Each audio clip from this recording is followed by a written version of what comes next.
देखिए, हर सक्सेस सिर्फ hard work से नहीं मिलती और हर गरीबी सिर्फ आलस से नहीं होती। हम कई बार ये सोचते हैं कि जो ज्यादा हार्ड वर्क करेगा वो सफल होगा, पर कई बार लक और रिस्क ज्यादा मैटर करता है। देखिए, कोई भी फाइनेंशियल सक्सेस या फेल्योर सिर्फ डिसीजन और मेहनत से नहीं होती, क्योंकि हम एक ऐसी दुनिया में जी रहे हैं जहाँ 8 बिलियन से ज्यादा लोग हैं और हर एक चीज का अपना इन्फ्लुएंस है। अक्सर जो चीजें हमारे कंट्रोल में नहीं होती हैं, उनका जो इम्पैक्ट है वो हमारे डिसीजन से ज्यादा होता है। अब इस बात को समझने के लिए हम बिल गेट्स का एग्जांपल लेते हैं। बिल गेट्स बहुत ही स्मार्ट और हार्ड वर्किंग थे। उनका कंप्यूटर के साथ एक अलग ही कनेक्शन था।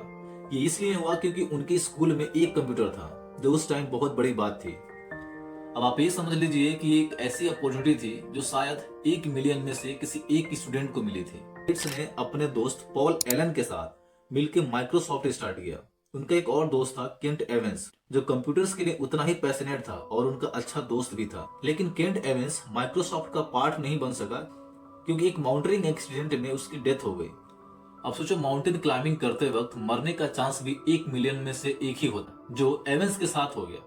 अब बिल गेट्स और केंट एवंस दोनों ही स्मार्ट थे, दोनों कंप्यूटर्स के लिए उतना ही क्रेजी थे, लेकिन उन दोनों की जिंदगी में लक और रिस्क का रोल अलग था। बिल गेट्स लकी थे जिन्होंने वो सब कुछ सरवाइव किया और उनके पास अपॉर्चुनिटी थी, जबकि एवंस की कहानी अलग हो गई। तो कभी कभी जिंदगी में सक्सेस सिर्फ टैलेंट या हार्ड वर्क से नहीं आता, लक और सिचुएशन का भी बहुत बड़ा रोल होता है। देखिए, अक्सर हम जब बिलियनियर्स, सीईओ या फिर अमीर लोगों के सक्सेस को देखते हैं, तो हमारे लिए ये पता करना बहुत मुश्किल होता है कि उनके सक्सेस में किस्मत का क्या रोल था, कितनी मेहनत थी और कितना रिस्क था। इसलिए जब हम पैसे संभालने का सही तरीका सीखते हैं, तो हमें उनकी सक्सेस को देखकर ये नहीं कहना चाहिए कि जो उन्होंने किया वही करो, जो उन्होंने नहीं किया वो अवॉइड करो।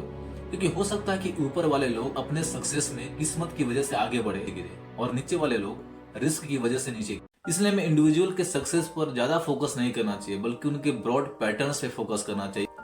जैसे वॉरेन बफेट की इन्वेस्टमेंट सक्सेस को फॉलो करना मुश्किल है, क्योंकि उनकी सफलता में किस्मत का रोल काफी ज्यादा है और किस्मत को फॉलो नहीं किया जा सकता।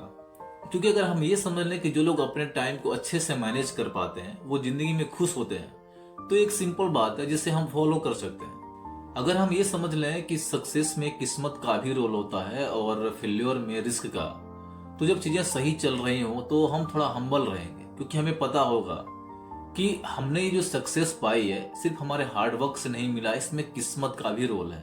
और जब चीजें गलत चल रही होंगी तो हम ज्यादा परेशान नहीं होंगे, क्योंकि हमें पहले से सब चीजें पता होंगी। अगर सब कुछ बढ़िया चल रहा हो तो ये याद रखना जरूरी है कि हम कभी भी सब कुछ कंट्रोल नहीं करते, और अगर कुछ गलत हो रहा हो तो अपने आप को पूरा डिजास्टर समझना भी गलत है, क्योंकि हर चीज का अपना टाइम और रीजन है। देखिए, लक और रिस्क का इम्पैक्ट हर जगह दिखाई देता है, चाहे वो फाइनेंस हो, करियर हो या फिर आपके लाइफ डिसीजंस हो।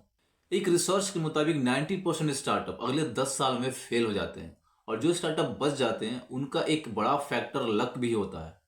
वॉरेन बफेट का कहना है कि अगर वो यूएसए की जगह किसी गरीब देश में पैदा होते तो वो शायद इन्वेस्टर नहीं बन पाते। देखिए, एक स्टडी ये भी दिखाती है कि सक्सेसफुल लोगों में टैलेंट और मेहनत के साथ साथ 50% तक रैंडमनेस का फैक्टर होता है। लेकिन इसका मतलब ये नहीं है कि मेहनत काम नहीं करती, लेकिन सिर्फ मेहनत काफी नहीं है। अब बिल गेट्स का सक्सेस एक यूनिक एग्जाम्पल है। इसलिए जब लाइफ में सफलता मिले तो हमें हम्बल रहना है, और जब फेल्योर मिले तो खुद को डिजास्टर नहीं समझना है, क्योंकि जिंदगी सिर्फ मेहनत का नहीं, लक और रिस्क का खेल है। तो आज की वीडियो में बस इतना ही। मिलते हैं नेक्स्ट वीडियो में, तब तक के लिए धन्यवाद।